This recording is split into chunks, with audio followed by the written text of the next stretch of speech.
വേണ്ടിയിട്ടാണ് ഞാനിവിടെ അമ്മയുടെ തിരുസന്നിധിയിൽ നിൽക്കുന്നത്. ഞാൻ 2019 ഉടമ്പടി എടുത്ത ആളാണ്. ഞാനിവിടെ സെക്കൻഡ് ടൈമാണ് സാക്ഷ്യം പറയാനായിട്ട് ഇവിടെ വന്ന് നിൽക്കുന്നത്. ആദ്യം എനിക്ക് കിട്ടിയ അനുഭവങ്ങളാണ് ഞാൻ പറയുന്നത്. എനിക്ക് 35 വർഷമായിട്ട് മൈഗ്രെയിൻ്റെ നല്ല ബുദ്ധിമുട്ടുണ്ടായിരുന്നു. എനിക്ക് മൈഗ്രെയിൻ വന്നു കഴിഞ്ഞാൽ സൗണ്ടോ വെളിച്ചോ ഒന്നും കാണാൻ പാടില്ല. പിന്നെ നല്ലോണം വോമിറ്റിംഗ് ഉണ്ടാവും. വയറ്റിലെ കയ്പ് നീര് വരെ ഛർദ്ദിച്ച് അന്നത്തെ ദിവസം ഒന്നും കഴിക്കാതെ കിടന്ന് പിറ്റേ ദിവസം ആകുമ്പോഴാണ് എനിക്കത് ഓക്കെ ആവാറുള്ളത്. അപ്പോൾ മൈഗ്രെയിൻ വരുന്ന സമയത്ത് പെയിൻ കില്ലർ കഴിച്ച് അന്നത്തെ ദിവസം കംപ്ലീറ്റ് റെസ്റ്റ് എടുക്കും. അത് ഞാൻ ഉടമ്പടിയിൽ വെച്ച കാര്യമല്ലായിരുന്നു. പക്ഷേ ഉടമ്പടി എടുത്ത് പുതുക്കി തുടങ്ങിയപ്പോഴാണ് എനിക്ക് അതിൽ നിന്നും ഹീലിംഗ് കിട്ടിയതായിട്ട് ഞാൻ മനസ്സിലാക്കിയത്. അതുപോലെ തന്നെ 35 വർഷം പഴക്കമുള്ളതാണ്. എൻ്റെ ചെവി രണ്ടും പൊട്ടിയൊലിക്കുമായിരുന്നു. അത് സ്കൂൾ ടൈം തൊട്ടിട്ടുള്ള ഇതായിരുന്നു. അപ്പോൾ തൊട്ടടുത്തിരിക്കാൻ ഒരൊറ്റ കുട്ടികൾ സമ്മതിക്കില്ല. അപ്പോൾ ഞാൻ ബെഞ്ചിൻ്റെ തെറ്റത്തെ ഭാഗത്താണ് എന്നെ കൊണ്ടുവന്നിരുത്താറ്. അത് കഴിഞ്ഞ് ഞാൻ ചെവിയിൽ രണ്ടിലും പഞ്ഞി വെച്ചിട്ടാണ് സ്കൂളിലേക്ക് പോവാറ്. അപ്പോൾ എനിക്ക് സെക്കൻഡ് ബെഞ്ച് വരെ മാത്രമേ കേൾക്കാൻ പറ്റുണ്ടായിരുന്നുള്ളൂ. അപ്പോൾ റൊട്ടേഷൻ വരുന്ന സമയത്ത് എനിക്ക് എക്സംഷൻ ഉണ്ടായിരുന്നു. 2 ബെഞ്ച് വരെ മാത്രം പോയാൽ മതി, അവിടുന്ന് ബാക്കിലോട്ട് റൊട്ടേഷന് നിങ്ങൾക്ക് പോകേണ്ടതില്ല. അപ്പോൾ ടീച്ചറുടെ കയ്യിൽ നിന്ന് ഞാൻ പെർമിഷൻ എടുക്കുമായിരുന്നു.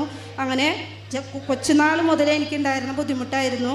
അത് വലുതായതിന് ശേഷം ഉണ്ടായിട്ടുണ്ടായിരുന്നു. അത് ഉടമ്പടി എടുത്ത് ഇതുമാതിരി പുതുക്കിയതിന് ശേഷമാണ് എനിക്ക് ഹീലായി എന്നുള്ള കാര്യം എനിക്ക് മനസ്സിലായത്. സെക്കൻഡായിട്ട് പറയുന്നത് എൻ്റെ ഹസ്ബൻഡിൻ്റെ സൗഖ്യം കിട്ടിയതാണ്. ആളൊരു ടീച്ചറാണ്. ആൾ 10th വാല്യുവേഷന് വേണ്ടിയിട്ട് പോയിക്കൊണ്ടിരുന്ന സമയത്ത് ആൾക്ക് കയ്യിലും കഴുത്തിനും ഭയങ്കരമായിട്ടുള്ളൊരു പെയിനായിട്ട് വന്നു.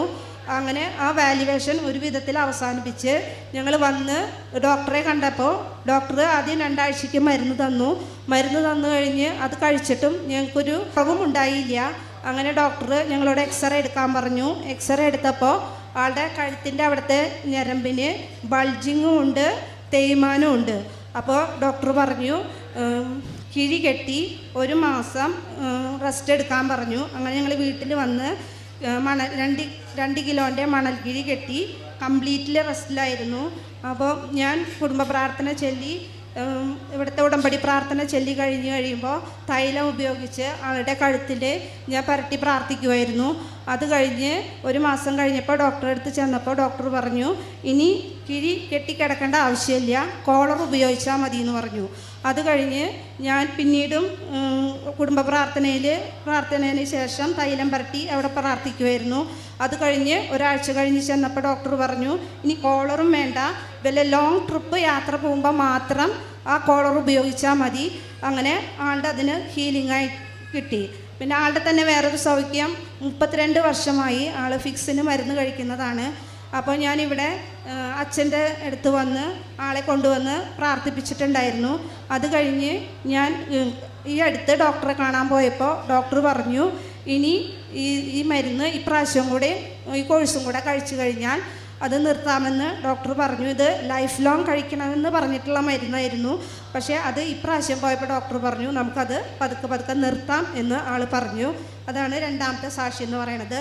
3ാമത്തെ സാക്ഷ്യം എൻ്റെ മകളുടെയാണ്. മകൾക്ക് ഒരു ദിവസം കഫക്കെട്ട് വന്ന് ഞങ്ങൾ ജസ്റ്റ് ഡോക്ടറെ കാണിക്കാൻ വേണ്ടിയാണ് ഹോസ്പിറ്റലിൽ പോയത്. അവിടെ ചെന്നപ്പോൾ ഡോക്ടർ പറഞ്ഞു ഈ കുട്ടിയെ വീട്ടിലേക്ക് തിരിച്ച് വിടില്ല, കാരണം ആ കുട്ടിയുടെ സ്റ്റേജ് ഭയങ്കര മോശമാണ്, അമ്മയും കുട്ടി ഇവിടെ നിന്നോട്ടെ, അപ്പം പോയി അവർക്കുള്ള ഡ്രസ്സ് എടുത്തിട്ട് വരാൻ പറഞ്ഞു. അങ്ങനെ ഞങ്ങൾ അവിടെ അഡ്മിറ്റായി. അപ്പോൾ ഹൈ ഡോസ് ആൻറ്റിബയോട്ടിക് മോൾക്ക് തുടങ്ങിയായിരുന്നു.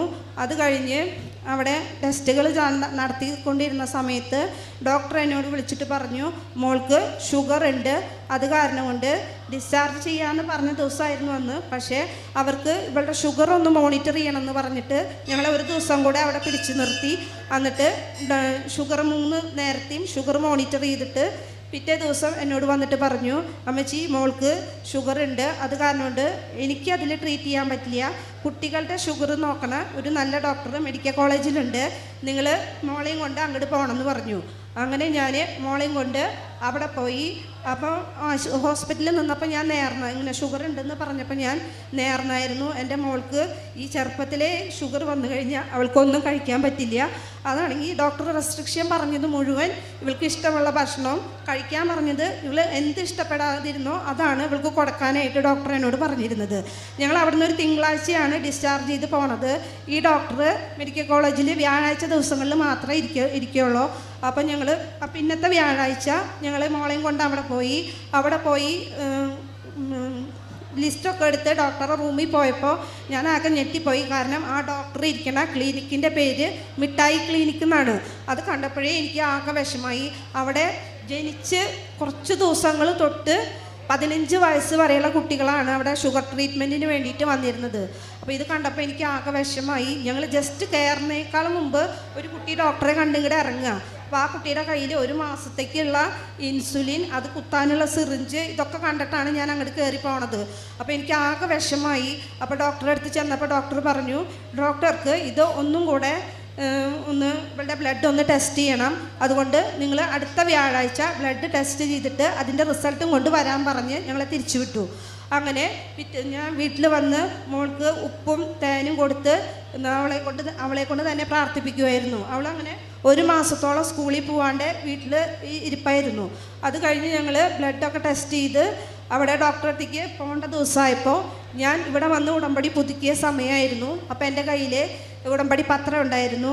അപ്പം ഞാൻ ആ ഉടമ്പടി പത്രം എൻ്റെ കയ്യിലെടുത്തു. 2 പൊതി ചോറ് എൻ്റെ കയ്യിൽ പിടിച്ചു. അങ്ങനെ ഞാൻ മോളെയും കൊണ്ട് അവിടെ മെഡിക്കൽ കോളേജിൽ പോയി. ഈ ഡോക്ടറെ കാണുന്നതിന് മുമ്പ് ഞാൻ ഈ മോളെ കൊണ്ട് അവിടെയുള്ള ആളുകൾക്ക് ഈ ഉടമ്പടി പത്രം ഞാൻ കൊടുപ്പിച്ചു. പിന്നെ അവിടെ 2 വയസ്സായ അച്ചാച്ചനും അമ്മച്ചിയും ഉണ്ടായിരുന്നു. അവർക്ക് ഞാൻ കൊണ്ടുവന്ന ഭക്ഷണം അവർക്ക് കൊടുത്തു. അതൊക്കെ കഴിഞ്ഞ് ഞാൻ ഡോക്ടറെ അടുത്ത് കയറി ചെന്നപ്പോൾ ഞാൻ ഇതിൻ്റെ റിസൾട്ട് മേടിച്ചിട്ടുണ്ടായിരുന്നെങ്കിലും ഞാൻ തുറന്നു നോക്കിയിട്ടുണ്ടായിരുന്നില്ല. ഞാൻ ഇതടക്കം ഡോക്ടറെ അടുത്ത് കയറി ചെന്നപ്പോൾ ഡോക്ടർ അത് തുറന്നിട്ട് പറഞ്ഞു, മോൾക്കൊരു കുഴപ്പമില്ല, അവൾക്ക് ഷുഗറിൻ്റേതായിട്ടുള്ള ഒരു ബുദ്ധിമുട്ടുമില്ല, അവൾക്ക് ഏത് ഭക്ഷണം വേണമെങ്കിലും ഇനി നിങ്ങൾ കൊടുത്തോളൂ. ഇനി ഫർദർ വല്ല കുഴപ്പങ്ങളുണ്ടെങ്കിൽ മാത്രം ആ ഡോക്ടറെ അടുത്തേക്ക് ട്രീറ്റ്മെൻറ്റിന് വന്നാൽ മതി എന്ന് പറഞ്ഞു. അതുപോലെ തന്നെ അവിടെ നിന്ന് ഞങ്ങൾക്ക് ഡിസ്ചാർജ് ചെയ്ത് വരുമ്പോൾ മോൾക്ക് 2 ടൈപ്പ് ഇൻഹെയിലറാണ് എഴുതി തന്നിട്ടുണ്ടായിരുന്നത്. ഒരെണ്ണം 3 ടൈംസും ഒരെണ്ണം 2 ടൈംസും അടിക്കാനാണ് എഴുതി തന്നിട്ടുണ്ടായിരുന്നത്. അത് വലിപ്പിക്കും തോറും കുട്ടി ഭയങ്കരമായിട്ട് ക്ഷീണിച്ചു വരുമായിരുന്നു. അങ്ങനെ ഞാൻ പ്രാർത്ഥനയിൽ മോളുടെ കാര്യം വെച്ചിട്ട് ഞാൻ സമർപ്പിച്ച് പ്രാർത്ഥിച്ചിട്ടുണ്ടായിരുന്നു. അത് കഴിഞ്ഞ് കുറച്ച് കഴിഞ്ഞപ്പോൾ ഡോസ് കുറച്ച് 2 ടൈമായി, പിന്നെ 1 ടൈമായി. അങ്ങനെ ഡോക്ടർ നിർത്താൻ പറഞ്ഞു. അത് ഇപ്പം നിർത്തിയിട്ട് ഇന്നത്തേക്ക് ഇപ്പോൾ ഒരു കൊല്ലത്തോളമായി. പിന്നെ അവൾക്കത് ഉപയോഗിക്കേണ്ടി വന്നിട്ടില്ല, ഇൻഹെയിലർ ഉപയോഗിക്കേണ്ടതായിട്ട് വന്നിട്ടില്ല. അതാണ് മോളുടെ സാക്ഷ്യം. പിന്നെ എൻ്റെ മോൻ്റെ സാക്ഷിയാണ് ഞാൻ പറയുന്നത്. 9ാം ക്ലാസ്സിൽ പഠിക്കുമ്പോൾ അവർ ടീച്ചർമാർ പറഞ്ഞു, മോൻ ഭയങ്കര വീക്കാണ്, അപ്പോൾ അത് കാരണം കൊണ്ട് നന്നായി പ്രത്യേകം ശ്രദ്ധിക്കണം എന്നൊക്കെ പറഞ്ഞു. അപ്പം ഞാൻ ഇവിടെ ഉടമ്പടിയിൽ വെച്ചിട്ടുണ്ടായിരുന്നു മോൻ്റെ നല്ല മാർക്കോടുകൂടെ പാസ്സാവാനും അതുപോലെ തന്നെ +1 നല്ലൊരു അഡ്മിഷൻ കിട്ടാനായിട്ട് ഞാൻ അതിൽ വെച്ചിട്ടുള്ള കാര്യമായിരുന്നു. അങ്ങനെ ഞാനിവിടെ വന്ന് അച്ഛൻ്റെ അടുത്ത് വന്ന് ഇവനെ കൊണ്ടുവന്ന് പ്രാർത്ഥിപ്പിച്ച് ഞങ്ങൾ തിരിച്ചു പോകുന്ന സമയത്ത് തിരിച്ചു പോയി വീട്ടിലെത്തി. ഇവന് ട്യൂഷൻ ഉണ്ടായിരുന്നു. അന്ന് ട്യൂഷന് കൊണ്ടുപോകാൻ വേണ്ടിയിട്ട് ഞങ്ങൾ കാറെടുത്ത് പോയി ഇവനെ ട്യൂഷൻ ക്ലാസ്സിലാക്കി. അപ്പോൾ കുറച്ച് കഴിയുമ്പോൾ തിരിച്ച് ഇവനെ കൊണ്ടുവരുന്ന കാരണം കൊണ്ട് ഇവനെ ട്യൂഷൻ ക്ലാസ്സിലാക്കി ഞങ്ങൾ അവിടെ അടുത്തുള്ള ചർച്ചിൽ പോയി. ഞങ്ങൾ 3 പേരും കൂടെ കൊന്ത ചൊല്ലി. അത് കഴിഞ്ഞ് ഇവൻ്റെ ട്യൂഷൻ്റെ ടൈമായിട്ട് ഇവനെ എടുത്ത് തിരിച്ച് ഞങ്ങൾ വീട്ടിലോട്ട് വരുമായിരുന്നു. ആ വരുന്ന സമയത്ത് മോൻ്റെ ഒരു ഫ്രണ്ടും കൂടെ ഞങ്ങളുടെ കൂടെ ഉണ്ടായിരുന്നു. അങ്ങനെ വരുന്ന സമയത്ത് ഒരു ബൈക്ക് വേറൊരു വണ്ടിയുമേ ഇടിച്ച് കൺട്രോൾ പോയി ഞങ്ങളുടെ വണ്ടിയുമേക്ക് വന്നിട്ട് ഇടിച്ചു. അപ്പോൾ വരണ കണ്ടപ്പോഴേ ഞാൻ പറഞ്ഞു, മാതാവേ എന്ന് പറഞ്ഞിട്ട് ഞാൻ ഒരു വണ്ടിയിലിരുന്നിട്ടൊന്ന് ഓളി വെച്ച് പ്രാർത്ഥിച്ചായിരുന്നു. അപ്പോൾ ഈ പയ്യൻ വന്ന് ഞങ്ങളുടെ മിററുമ്മലേയും തട്ടി കാറിൻ്റെ ഡ്രൈവർ സീറ്റിൻ്റെ ഡോറുമ്മലും വന്ന് തട്ടിയായിരുന്നു. അത് കഴിഞ്ഞ് അവൻ വേറൊരു ബൈക്കുമ്മ തട്ടി മതിലുമ്മ തട്ടി തെറിച്ച് വീഴുകയാണ് ചെയ്തത്. അപ്പം ഞങ്ങൾ ഇടിയുടെ സൗണ്ട് കേട്ടപ്പോൾ വിചാരിച്ചു ആ കുട്ടിക്ക് കാര്യമായിട്ട് എന്തോ പറ്റി, എന്തോ സംതിങ് ഉണ്ടായിട്ടുണ്ടെന്ന് ഞങ്ങൾക്ക് മനസ്സിലായി. എന്നിട്ട് ഞങ്ങൾ ഇറങ്ങാൻ നിൽക്കണ നേരത്ത് ആളുടെ ഡോറ് തുറക്കാൻ പറ്റുന്നുണ്ടായിരുന്നില്ല. അപ്പം ഞാൻ ആദ്യം ഇറങ്ങി, എൻ്റെ ഡോറിൽ കൂടെ ആളും ഇറങ്ങി. എന്നിട്ട് അവരുടെ അടുത്ത് ചെന്നു. അവരുടെ അടുത്ത് ചെന്നപ്പോൾ ഈ കുട്ടി കഞ്ചാവ് ഉപയോഗിച്ചിട്ടാണ് വണ്ടി ഓടിച്ചുകൊണ്ടിരിക്കുന്നത്. അപ്പോൾ ആൾക്ക് എന്താണ് പറയുന്നതെന്നോ എന്താണ് പറയേണ്ടാത്തതെന്നോ ഒന്നും അറിയാത്ത രീതിയിൽ പരസ്പരത അല്ലാണ്ട് നിൽക്കുമായിരുന്നു. അപ്പോൾ ഞങ്ങൾ ചോദിച്ചു, നിങ്ങൾക്ക് വല്ലതും പറ്റിയിട്ടുണ്ടെങ്കിൽ നമുക്ക് ഹോസ്പിറ്റലിൽ പോവാം, അത് കഴിഞ്ഞിട്ട് ഇതിനെക്കുറിച്ചിട്ടുള്ള കാര്യങ്ങൾ നമുക്ക് സംസാരിക്കാമെന്ന് പറഞ്ഞു. അപ്പോൾ ആ കുട്ടി പറഞ്ഞു, എനിക്കൊന്നും പറ്റിയിട്ടില്ല, ഞാൻ പൊക്കോളാന്ന് പറഞ്ഞു. അപ്പോൾ പറഞ്ഞു, അവിടെ എല്ലാവരും ചുറ്റും കൂടിയിട്ടുണ്ടായിരുന്നു. അവർ പറഞ്ഞു, ഈ സ്റ്റേജിൽ നിന്നെ തന്നെ വിടില്ല, വീട്ടിൽ നിന്ന് ആരെങ്കിലും വിളിപ്പിക്കാനായിട്ട് പറഞ്ഞു. അങ്ങനെ അവർ വീട്ടിൽ നിന്ന് ആ കുട്ടിയുടെ ചേട്ടനെ വിളിപ്പിച്ചായിരുന്നു. ചേട്ടൻ വന്നു. അത് കഴിഞ്ഞ് ഞങ്ങളുടെ വണ്ടിയും അവരുടെ വണ്ടിയൊക്കെ നോക്കി. അപ്പം ഞങ്ങളുടെ വണ്ടിക്ക് കുറച്ച് കംപ്ലൈൻറ്റുകൾ ഉണ്ടായിട്ടുണ്ടായിരുന്നു, ആ ബൈക്കുകാരനും കുറച്ച് കംപ്ലൈൻറ്റുകൾ ഉണ്ടായിട്ടുണ്ടായിരുന്നു. അപ്പോൾ അവർ പറഞ്ഞു, നിങ്ങൾ കേസാക്കണ്ട, ഞങ്ങൾ അതിനുള്ള കോമ്പൻസേഷൻ നിങ്ങൾക്ക് തരാം. അത് അങ്ങനെ ഞങ്ങൾ പറഞ്ഞ് തിരിച്ച് വീട്ടിലോട്ട് പോയി. വീട്ടിലോട്ട് പോയിട്ട് പിന്നെ ഞങ്ങൾ 2-3 പ്രാവശ്യം അവരെ കോൺടാക്റ്റ് ചെയ്യാൻ ശ്രമിച്ചപ്പോൾ അവർ ഭയങ്കരമായിട്ട് ലാഗ് ചെയ്യായിരുന്നു. അപ്പോൾ ഞാൻ ആളോട് പറഞ്ഞു, ഒന്ന് വീട്ടിൽ പോയി സംസാരിച്ച് നോക്കുക അവരുടെ ആയിട്ട്, അല്ലെങ്കിൽ പിന്നെ കേസായിട്ട് നമ്മൾക്ക് മുമ്പോട്ട് പോവാമെന്ന് പറഞ്ഞു. അപ്പം ഞാൻ മാതാവിനോട് പറഞ്ഞിട്ടുണ്ടായിരുന്നു, മാതാവ് ഇത് കേസാവാതെ സമാധാനപരമായിട്ടൊന്ന് നടത്തി തരണേന്ന് ഞാൻ മാതാവിനോട് മധ്യസ്ഥം വെച്ച് പ്രാർത്ഥിക്കുന്നുണ്ടായിരുന്നു. അങ്ങനെ അവരുടെ വീട്ടിൽ പോവാൻ നിന്നപ്പോൾ അവിടെയുള്ളവരൊക്കെ പറഞ്ഞു, അതൊരു കോളനിയാണ്, അവിടെ ചുറ്റുവട്ടത്തും ഈ കഞ്ചാവിൻ്റെ ഇതുള്ളതാണ്, അപ്പം നിങ്ങൾ പോയി കഴിഞ്ഞാൽ അവർ നിങ്ങളെന്തെങ്കിലും ചെയ്യും, അതുകൊണ്ട് അത് കേസാക്കാൻ പറഞ്ഞു.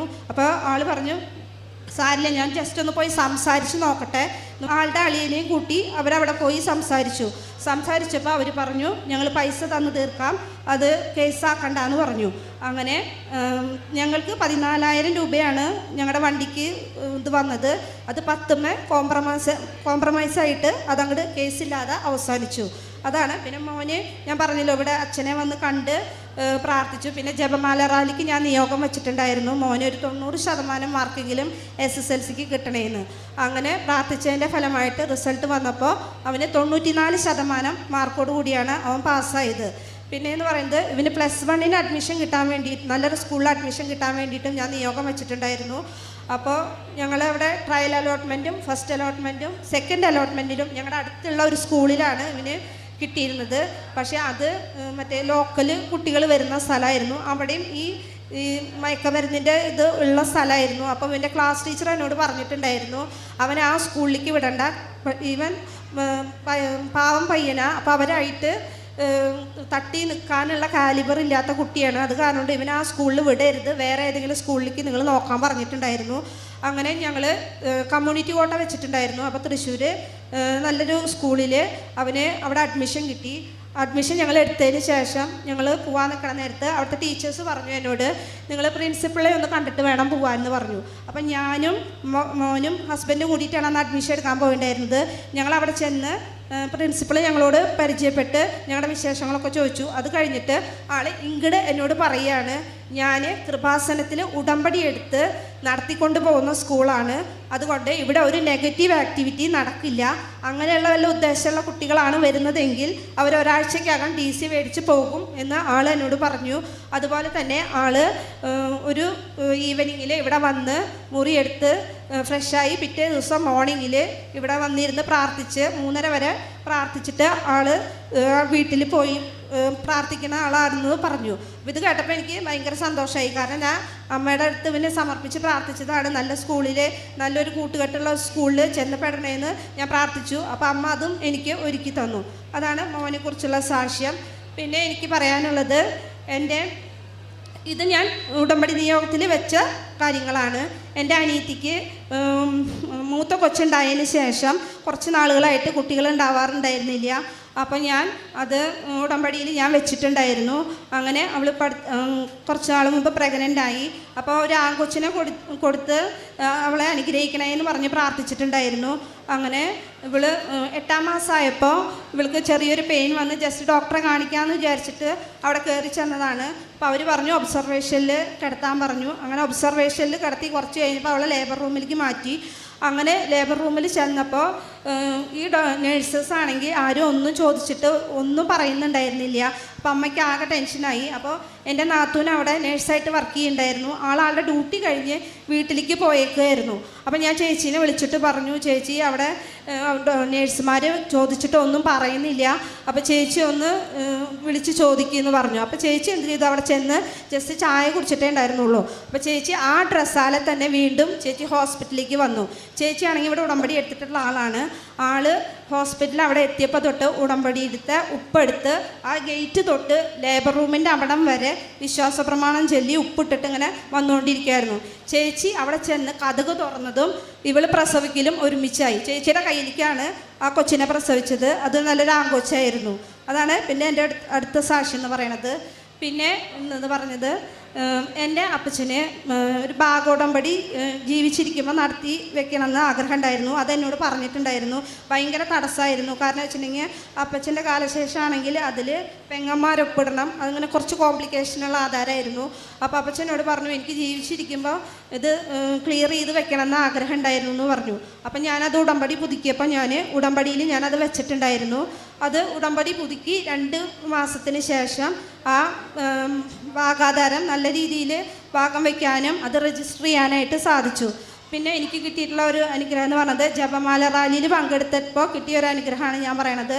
എൻ്റെ കാലിൽ 8 വർഷമായിട്ട് ഒരു ആണി ഉണ്ടായിരുന്നു. അത് ചിലപ്പോൾ വേദന എടുക്കും, പിന്നെ അത് ഓട്ടോമാറ്റിക്കായിട്ട് മാറും. അങ്ങനെയായിരുന്നു ഉണ്ടായിരുന്നത്. അന്ന് ഞാൻ ജപമാല റാലിക്ക് വരുന്ന സമയത്ത് എൻ്റെ ആ ആണി പഴുത്തിട്ടുണ്ടായിരുന്നു. കാലിൻ്റെ പുറത്ത് നല്ല നീരായിരുന്നു. എന്നിട്ട് ഞാൻ ബാൻഡേജ് ചുറ്റി കെട്ടിയിട്ടാണ് ഞാൻ ജപമാല റാലിക്ക് വന്നത്. അന്ന് ഇവിടം തൊട്ട് അർത്തിങ്കൽ വരെ ഫാസ്റ്റിംഗ് എടുത്ത് ഞാൻ ഫുൾ അവിടെ വരെ നടന്നു. അത് കഴിഞ്ഞ് ഞാൻ വീട്ടിൽ വന്ന് പിറ്റേ ദിവസം കുളിച്ച് പുറത്തേക്ക് ഇറങ്ങിയപ്പോൾ എൻ്റെ കാലുമത്തെ ആണി കംപ്ലീറ്റ്ലി അതിങ്ങനെ പുറത്തേക്ക് പോന്നു. പിന്നെ ഇപ്പം ആ കാല് കണ്ടു കഴിഞ്ഞ് കഴിഞ്ഞാൽ എൻ്റെ കാലുമ്മ അങ്ങനെ ഒരു ആണി ഉണ്ടായിരുന്നു എന്ന് ആരും പറയില്ല. അത്രയ്ക്ക് പെർഫെക്റ്റായിട്ട് എൻ്റെ കാല് മാറി. ഇത്രയൊക്കെയാണ് എനിക്ക് കിട്ടിയ അനുഗ്രഹങ്ങൾ. അമ്മ മാതാവിൻ്റെ മുമ്പിൽ വന്നിട്ട് ഇതൊക്കെ എനിക്ക് പറയാൻ സാധിച്ചതിന് കോടാനുകോടി ഞാൻ നന്ദി പറയുന്നു. എൻ്റെ പ്രേക്ഷിത പ്രവർത്തനം എന്ന് പറയുന്നത്, ഞാൻ ഇവിടെ നിന്ന് 3 കെട്ട് പേപ്പർ എല്ലാ മാസവും മേടിച്ചു കൊണ്ട് പോകും. അത് എന്നിട്ട് ഞങ്ങളുടെ അടുത്തുള്ള വീടുകളിൽ ചുറ്റും, അതുപോലെ തന്നെ ജനറൽ ഹോസ്പിറ്റലുകളിലും ഞാൻ പോയി കൊടുക്കാറുണ്ടായിരുന്നു. അതുപോലെ തന്നെ വാട്സപ്പിൽ അച്ഛൻ്റെ ധ്യാനങ്ങളും സാക്ഷ്യങ്ങളൊക്കെ വരുമ്പോൾ ഞാൻ എൻ്റെ ഫോണിലുള്ള ഗ്രൂപ്പുകളിലേക്ക് ഞാൻ ഷെയർ ചെയ്ത് കൊടുക്കാറുണ്ടായിരുന്നു. പിന്നെ എൻ്റെ കാരുണ്യ പ്രവർത്തികൾ എന്ന് പറയുന്നത്, ഞാൻ എൻ്റെ അടുക്കൽ വരുന്നവർക്ക് എല്ലാവർക്കും ഞാൻ എന്നാൽ കഴിയുന്ന വിധത്തിൽ ഞാൻ കൊടുക്കാറുണ്ടായിരുന്നു. അഗതി മന്ദിരത്തിൽ പോയിട്ട് ഞങ്ങൾ അവിടുത്തെ അമ്മച്ചിമാരോട് കൂടെ കുറച്ച് നേരം സ്പെൻഡ് ചെയ്യും. അത് കഴിഞ്ഞ് അവരോട് കൂടെ തന്നെ അവർക്ക് വേണ്ട ഭക്ഷണ സാധനങ്ങൾക്ക് വേണ്ട പൈസ ഞങ്ങൾ അവിടെ കൊടുക്കും. പിന്നെ എസ്പെഷ്യലി ഇവരുടെ ആരുടെങ്കിലുമൊക്കെ പിറന്നാൾ വരുമ്പോൾ ഞങ്ങളവിടെ ഭക്ഷണം സ്പോൺസർ ചെയ്യും. അന്നത്തെ ദിവസം ഞങ്ങൾ ആ അമ്മച്ചിമാരോട് കൂടെ ചെന്നിരുന്ന് അവർക്ക് വിളമ്പി കൊടുക്കും. അവരുടെ കൂടെ ഇരുന്ന് കഴിക്കും. അവർക്ക് കലാപരിപാടികൾ, മോനെ കൊണ്ടും മോളെ കൊണ്ടും പറ്റാവുന്ന രീതിയിലുള്ള ഡാൻസ്, പാട്ട്, അങ്ങനത്തെ കാര്യങ്ങളൊക്കെ അവർക്ക് ചെയ്തു കൊടുക്കും. അത് കാണുമ്പോൾ അവർ ഭയങ്കര ഹാപ്പിയാണ്. അപ്പോൾ അവർ ഇവരുടെ തലയിൽ കൈവച്ച് അനുഗ്രഹിക്കും. അങ്ങനെയൊക്കെയാണ് ഞങ്ങളുടെ കാരുണ്യ പ്രവർത്തികൾ എന്ന് പറയുന്നത്. പിന്നെ ഞങ്ങളുടെ ജീവിതത്തിൽ ഉണ്ടായിരുന്ന മാറ്റങ്ങൾ എന്ന് പറഞ്ഞു കഴിഞ്ഞാൽ, ഞങ്ങളെല്ലാവരും കൂടി ഒരുമിച്ച് കുടുംബ പ്രാർത്ഥന ചെല്ലാനും. ഇപ്പോൾ ആൾ സ്കൂളിലാണ് വർക്ക് ചെയ്യണത്. മക്കൾ 2 പേര് സ്കൂളിൽ പോകുമ്പോൾ ഞാൻ വിശുദ്ധ തൈലം നെറ്റിയിൽ പരട്ടിയിട്ട് ഞാൻ അമ്മോട് പറയും, വിശുദ്ധ കുരിശിൻ്റെ സംരക്ഷണം, തിരുരക്തത്തിൻ്റെ സംരക്ഷണം, അമ്മയും മാതാവും ഉണ്ണീശോയുമായി വന്ന് അവർക്ക് കാവലായി, കൂട്ടായി, കോട്ടയായിട്ട് ഇവർക്ക് ഇരിക്കണേന്ന് പറഞ്ഞിട്ട് ഞാൻ പ്രാർത്ഥിച്ചിട്ടാണ് ഇവരെ 3 പേരെയും ഞാൻ വീട്ടിൽ നിന്ന് സ്കൂളിലേക്ക് വിടാറ്. അതുപോലെ തന്നെ ഞങ്ങൾ കുടുംബ പ്രാർത്ഥനകളിൽ ഒരുമിച്ചിരുന്ന് ഇവിടുത്തെ ഉടമ്പടി പ്രാർത്ഥനകളൊക്കെ ഞങ്ങൾ ചെല്ലാറുണ്ട്. ഇത്രയും അനുഗ്രഹങ്ങൾ തന്ന അമ്മയ്ക്കും തിരുകുമാരനും കോടാനുകോടി നന്ദി പറയുന്നു.